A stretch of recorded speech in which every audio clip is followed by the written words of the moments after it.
Hello everybody, this is the Magic Man, the tennis preacher, the prophet, the psychic, coming back at you again with another video. This is the Magic Man, the tennis preacher, the prophet, the psychic, and the tennis pastory, coming back at you with another video. Now I had a couple of Nadal fans. They took and sent me, before I get to the title, or the topic I'll be talking about, but a couple of Nadal fans said, Magic Man, where are the Nadal videos? Are you Nadal hating? What's up? What's up? People, listen. If they Nadal fans, only two of them, well, the other Nadal fans, obviously, they realized what I did. People, I made Nadal videos last week. Y'all remember the videos I made? I assume he was going to beat Medvedev. I even made a video saying if Nadal gets 19, which he got, will he feel that he can become greater than Federer? Y'all remember those Nadal fans? Y'all that put that in my in the comment section, y'all forgot that I already did that? I'm ahead of the game. People, sometimes I do that. A week before the final, or 2 days or 3 days before the final, I may go ahead and make videos that probably should be made after the final. So in this case, I made a few Nadal videos assuming he was going to get 19, and I already made videos about the Nadal greatness at 19 slams. So I just want to bring that up in there. And I got some other Nadal videos coming. And somebody also asked me, they said, well, Magic Man, we want to hear your post-analysis about Medvedev versus Nadal. And this person did acknowledge that in my preview, where I said Medvedev, I'm giving him a better chance than other people, so y'all see why. And I said Medvedev had a unique game. So the person did acknowledge that I did mention that in the preview. But people, same thing with the preview. My analysis was so accurate about what happened, I didn't have to do a post-analysis.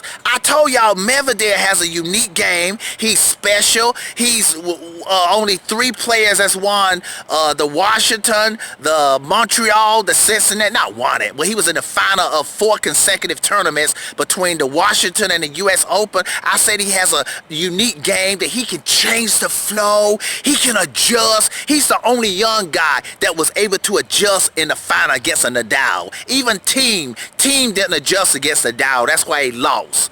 I mean, that's why he lost bad. But Medvedev, he had the match on his racket, a matter of a point. But tough Nadal came through. So I've already done that. So people, let's move on now, man. Nadal is on a different level of greatness now. He got 19, one behind Federer. Now here's the topic of the video. People, I was listening to the tennis channel. I don't know. I was actually watching a clip on YouTube, but it was from the tennis channel, and I think Jim Courier, he was part of the table, the commentating table, and the question was, who is Nadal right now the player of the year? You know, the ATP gives out player of the year. Djokovic got it last year. Federer got it in end of 2017. Okay, so the question is, it's between 2 people, because Federer, he doesn't have a chance of getting it this year. It's between Nadal and Djokovic. So the question is Djokovic, there was 2 questions. Is Nadal?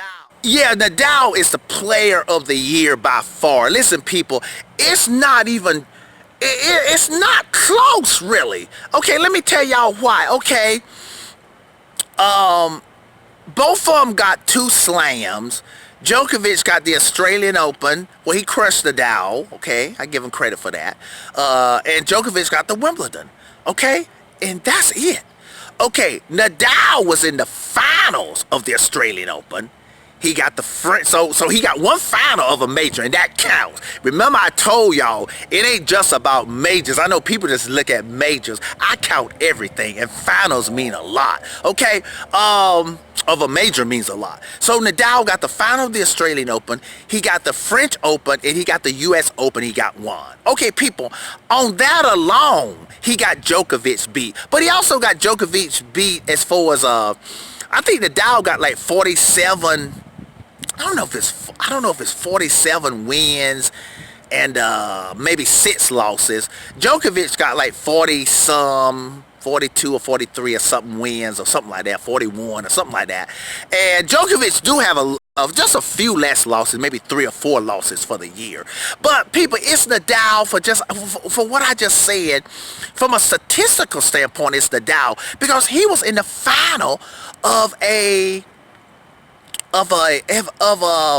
major, plus in the other major, the Wimbledon, he made it to the semis. So Djokovic did make it to the I guess it was the semis. Was it the semis of the I don't know if it was the quarters of the French Open. I don't know if it was the quarters of the French Open. And in the U.S. Open, you see he definitely didn't make it to the semis. I don't think Djokovic made it to... Did he make it to the semis of the French Open? I'm not sure. I think it was the quarters, okay?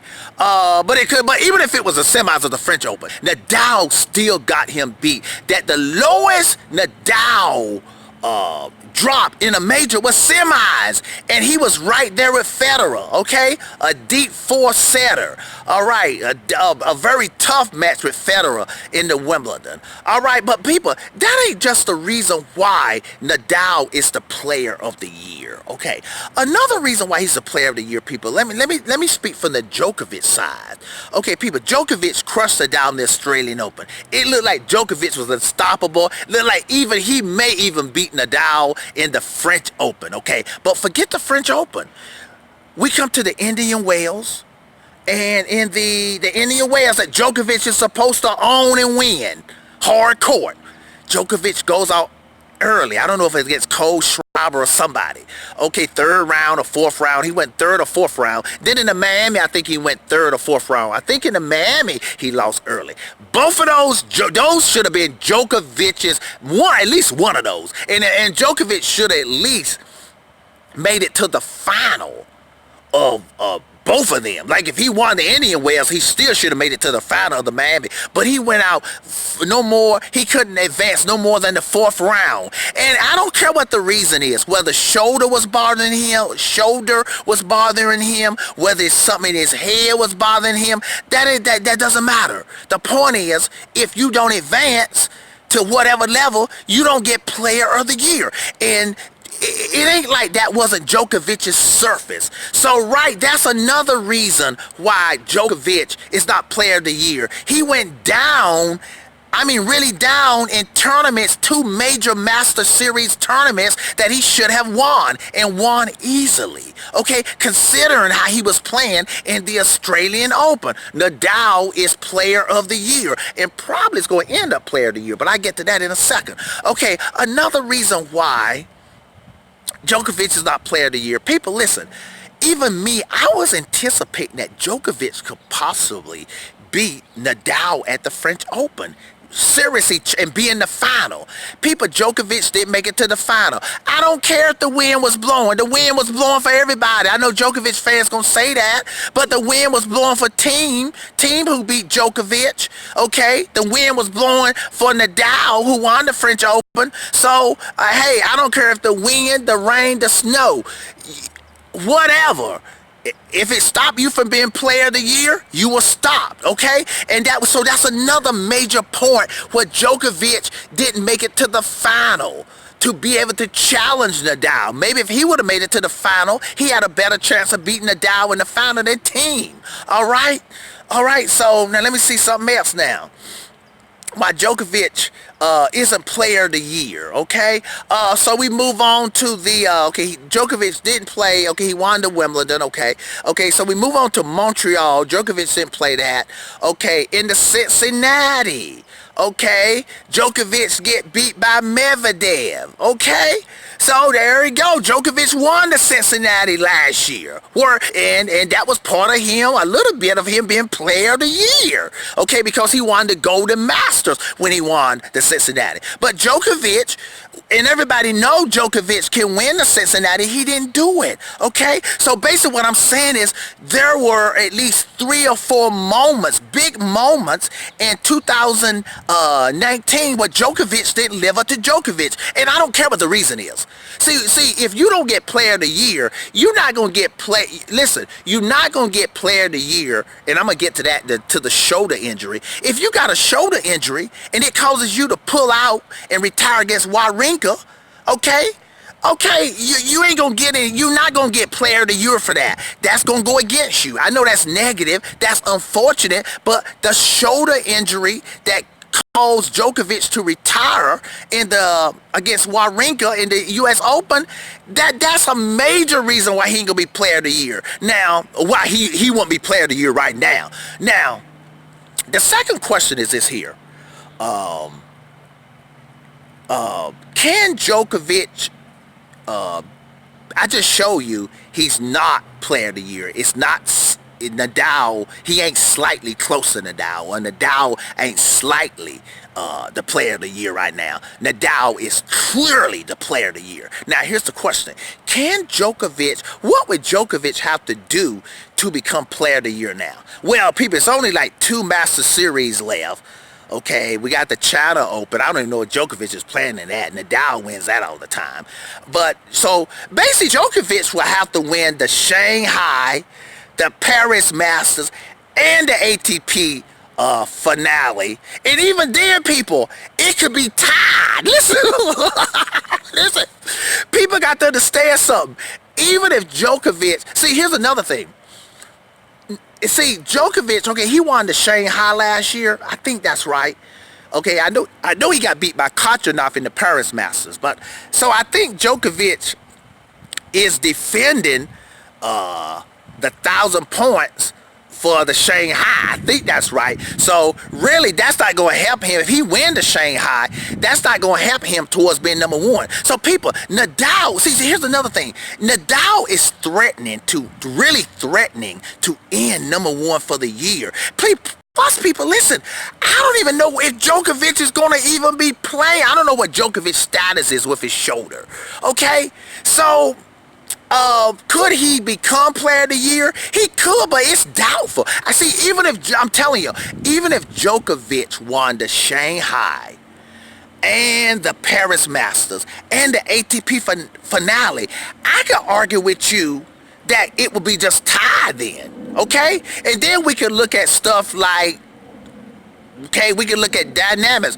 Who stepped up in the big moments? See, people, if it's tied, the reason why I think Nadal, I would bet that he's going to end up player of the year. Even if Djokovic won the Paris Masters and the Shanghai and ATP finale, okay, stat-wise, people can say, okay, imagine, man, we agree, it's tied, maybe. And could it be Nadal slightly or Djokovic slightly? But the reason why I think Nadal would still deserve it, because people, listen here.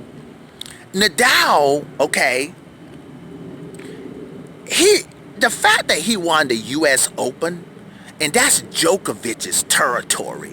And remember that thing I told y'all where critics of Nadal say he ain't quite as all around, and Nadal show, yes, I am all around. I got 4 U.S. Opens, just 1 behind Federer, 1 behind Jimmy Connors, 1 behind Pete Sampras. So Nadal, and plus Nadal, listen, people, plus Nadal is threatening to take the number 1 spot from Djokovic. So that in itself, you know, that's still key. Even if Djokovic have a great rest of the year, have a great year the rest of the year, man, I still think Nadal, it ain't like, see, people, here's another thing. It ain't like Nadal, I don't believe Nadal was going to totally fade away. Like, Nadal would have to collapse. Like, if Nadal went out the first round or the second round or third round of the China Open, first or second, third round of the Shanghai, first or second round of the Paris Masters. See, now, if that happened, and then Nadal is injured and pulls out of the ATP finale the way he's done the last 2 years, Djokovic could get in that way.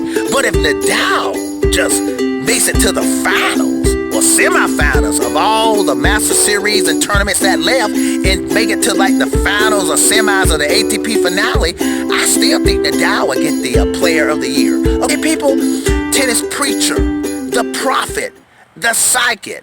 The Nadal fans say, Magic Man ain't gonna make no videos on Nadal. Y'all better stop underestimating me. Y'all know I know what's up. Tennis preacher, prophet, psychic. Have a good one. This is the Magic Man, the tennis preacher, the prophet, the psychic, coming back at you again with another video.